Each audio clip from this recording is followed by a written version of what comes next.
Olá pessoal, tudo bem? Aqui é o professor Gabriel, da disciplina de máquinas hidráulicas, tá? Nessa aula, pessoal, eu vou falar um pouco mais sobre a teoria do que o pessoal viu na última aula de sexta, só que eu fiquei de gravar um vídeo também sobre esse conteúdo, tá? Então essa aqui é a aula 9, tá pessoal? Esse começo eu pulei, não vai dar tempo da gente ver, mas é algo bem tranquilo, sobre bombas axiais, né? Então vamos falar sobre a parte mais importante, são as leis de semelhança, tá? Então, pessoal, para que serve as leis de semelhança? Serve para a gente... Existem duas aplicações principais. A primeira é se a gente alterar algum parâmetro da minha bomba. Por exemplo, vou dar um exemplo que acho que vai ficar mais fácil de entender. Imagina que eu tenha uma determinada bomba, né, tem um diâmetro de rotor lá, e por algum motivo essa bomba ela não é suficiente para minha aplicação, tá? E eu preciso o quê? Fazer algo, como eu não tenho dinheiro para comprar, por exemplo, uma outra bomba, eu preciso fazer alguma modificação que, por exemplo, aumente a capacidade da bomba, tá? Ou seja, a vazão, né? Então, essa lei de semelhança serve para a gente, a partir, por exemplo, de uma mesma bomba, verificar o que pode ser feito, né? Por exemplo, quando a gente fala de capacidade, o cara que a gente vai alterar é o coeficiente de capacidade. Então, para a mesma bomba, o coeficiente de capacidade é igual, tá? Então, se a gente deseja aumentar a vazão, o que, que nos resta? Ao mexer ou na rotação ou no diâmetro do rotor, né? Então a gente pode fazer isso, verificar o que, que acontece com determinado parâmetro da bomba, partindo de uma mesma bomba, tá? Isso é uma das coisas. Segunda coisa é o que? Fazer uma análise o que? Protótipo, modelo real, tá? Então imagina, por exemplo, que eu vou construir uma bomba gigantesca, tá? Para uma determinada explicação específica, né? E para eu não perder dinheiro e fazer um estudo preliminar da bomba, eu vou fazer um protótipo, construir um protótipo, né, numa escala bem menor, para verificar como que vai ser o funcionamento, né? Se eu vou ter algum problema em algum lugar, algo do tipo, se ela vai ser adequada para minha, de acordo com o que eu projetei, tá? Aí o que, que vai acontecer? O meu protótipo, né, para ele ser semelhante ao meu modelo, ele vai ter que ter o mesmo coeficiente de carga, o mesmo coeficiente de capacidade e o mesmo coeficiente de potência. Assim eu garanto a semelhança dinâmica, tá? Então é basicamente, pessoal, dessas duas formas que isso é importante, tá? Além desses coeficientes, que é o de carga relacionado à carga, capacidade relacionada à vazão e potência relacionada à potência de eixo, tá? Eu posso também, caso eu queira fazer um estudo, né, digamos assim, do problema de cavitação da bomba, eu posso também calcular o meu coeficiente de carga de sucção, tá? Tudo bem? Então esse estudo também é feito, pode ser feito, né, na verdade, né? Bom, problemas, pessoal. O que acontece? Vamos imaginar um protótipo e um modelo real, tá? Se a gente tem um protótipo, ele é algo em tamanho numa escala muito reduzida, né? Em relação ao modelo. Então eu não consigo analisar a influência de tudo que é possível, tá? O exemplo disso é o efeito da rugosidade, tá? Então, por exemplo, num protótipo pequenininho, a rugosidade ela vai ter um efeito muito mais significativo do que numa bomba maior. Então eu preciso, digamos assim, readequar, né? Ou seja, às vezes, né, se eu tenho uma diferença de tamanho muito grande do protótipo modelo real, é interessante a gente analisar esse efeito de rugosidade, tá? Além disso, é sempre importante, né, a literatura, os estudos práticos nos dizem que é sempre interessante a gente não, digamos assim, variar muito os números de Reynolds do protótipo para o modelo, tá? Isso pode gerar erros aí, tá? E como que a gente leva em consideração esse efeito da rugosidade?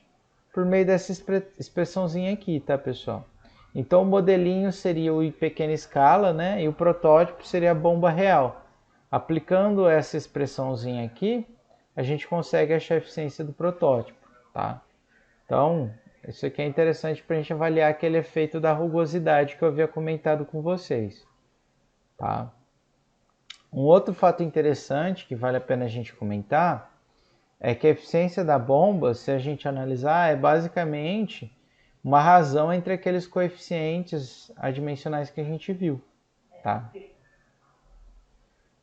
Bom, velocidade específica. Bom, pessoal, então, para que serve a velocidade específica, tá?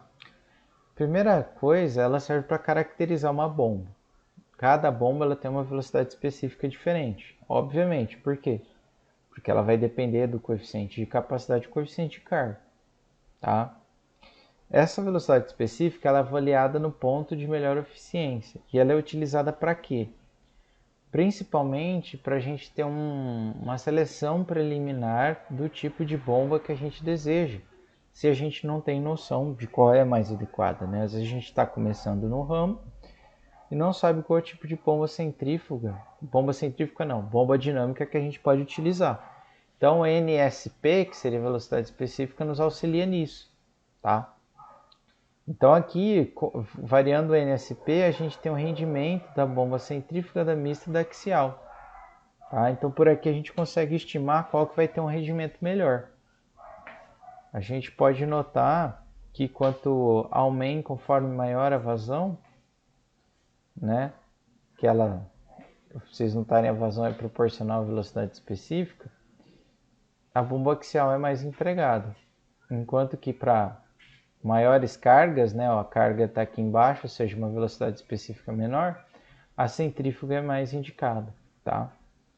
Outro fato interessante da gente falar é que a gente tem a velocidade específica europeia e americana, tá? Eu não vou mostrar aqui no slide como é calculado, mas em qualquer livro-texto aí de mecânica dos fluidos, né, ou de turbomáquina, vocês podem encontrar essas opções. Aquele NSP que eu coloquei ali na fórmula, ele é esse aqui de baixo, né, que é o que a gente utiliza aqui no Brasil. Bom, então lembra que eu comentei que aqueles coeficientes de carga eles poderiam ser utilizados para comparar modelo com o protótipo, como também para eu analisar o que vai acontecer com determinada bomba se eu variar algum parâmetro, tá? Como eu faço isso? Por meio dessas leis de semelhança. Então, por exemplo, comparando os coeficientes de carga, eu tenho essa primeira lei da semelhança aqui, que eu teria uma bomba B e uma bomba A e eu analisaria, né, o que estaria acontecendo, tá? Mesma coisa para a segunda lei, que relaciona a carga útil, e a terceira lei com uma potência de eixo, tá? Aonde eu posso explicar essas equações? Se eu tiver uma mesma bomba ou uma mesma turbomáquina e eu variar algum parâmetro, por exemplo, tenho a mesma turbomáquina, variei o diâmetro do rotor, o que vai acontecer com a vazão? Utilizo aqui a primeira expressão, né? Ou quando as bombas elas apresentam os mesmos coeficientes ali, né? Então, se eu tenho duas bombas diferentes, mas as duas apresentam coeficiente de carga igual, coeficiente de capacidade igual, coeficiente de potência igual, eu também consigo aplicar essa mesma relação, tá? Então, eu consigo usar isso aqui também, não tem problema algum. E lembrando, eu estou falando bomba, tá, pessoal? Mas isso pode servir para turbinas, pode servir para ventilador, para compressor e etc. Tá? Então, é algo bem interessante. Bom, pessoal, então é isso que eu tinha para falar da aula 8. Eu vou fazer aqui um exercício para vocês entenderem um pouco melhor sobre esse conteúdo. Eu acho que eu já vou aproveitar, porque a aula está curtinha, né? Então, ó, vamos fazer esse aqui para vocês entenderem, né? Vou copiar aqui esse exercício. O exercício 3 e o exercício 5 fizemos durante a aula, tá? Então quem quiser pode pegar com os alunos que foram também. Pede uma fotinho, mas é simples, tá? O 3 é determinação do tipo de bomba a partir da velocidade específica. E o 5 é seguindo os conceitos que a gente está fazendo aqui. Tá? Espera só um pouquinho, pessoal, que minha mesinha ela tá estranha aqui.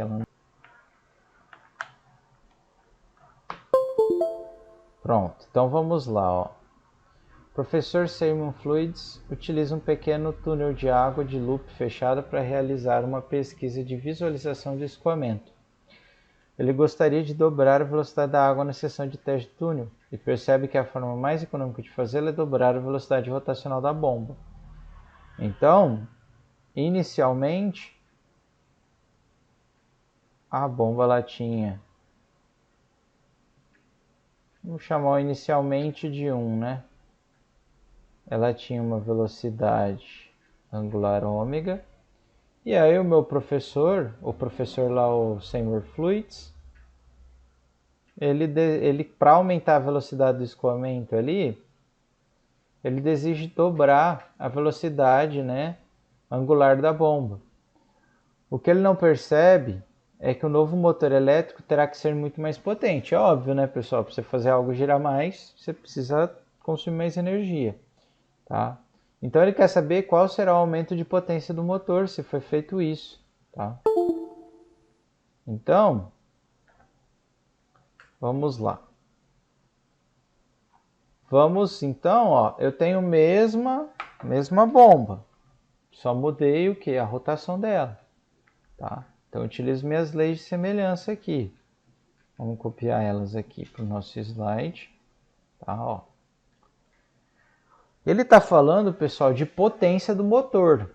Meu potência de motor é o quê? Potência de eixo, tá?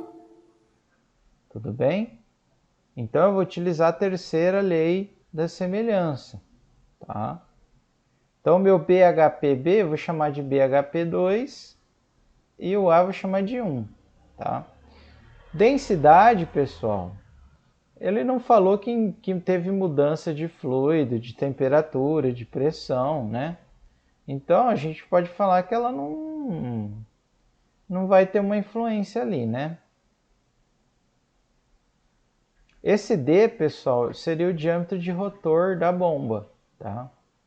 Então, ó, a densidade continua sendo a mesma, não variou. O diâmetro de rotor da bomba também é o mesmo, não mudou o diâmetro do rotor da bomba. O que ele variou? A rotação, tá? Então, ó, vamos lá, ó. O ômega 2 é o que? 2 ômega 1. 2 ômega, né? Desculpa, né? Que dobrou. O ômega 1 é o ômega ao cubo, né? Ó. Isso aqui 2 ao cubo dá 8. Então, pessoal, o que acontece? Se ele dobrar a velocidade de acionamento da bomba, o que acontece? A potência do eixo ela vai ficar 8 vezes maior, tá? Então o consumo vai aumentar 8 vezes, tá? Então o professor tem que ficar esperto que ele vai ter uma conta de energia bem maior, tá? Qual que seria outra opção aqui, pessoal, para aumentar a vazão? Ó, aumentei a rotação, né? Ó, aumenta a vazão. Outra opção seria o quê? Aumentar o diâmetro do rotor da bomba, tá? Essa seria a segunda opção. Beleza, tá, pessoal? Então veja que é tranquilo, tá? Vamos fazer a 3 então rapidinho, que esse foi bem tranquilo também. Então, ó, uma bomba está sendo criada para fornecer 320 galões por minuto de gasolina. Isso aqui é a capacidade, né, o vazão. A carga líquida necessária é 23,5 pés.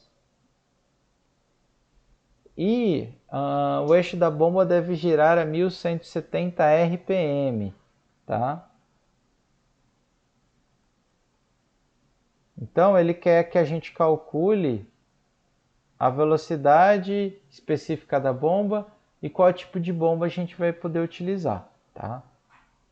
Bom, pessoal, com relação à carga útil, então a gente precisa passar tudo para SI, né, pessoal?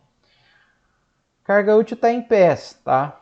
Um pé são 12 polegadas, uma polegada são 0,0254 metros.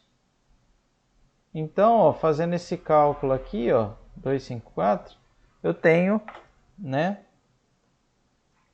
Vou pegar a calculadora, a carga útil em pés, tá?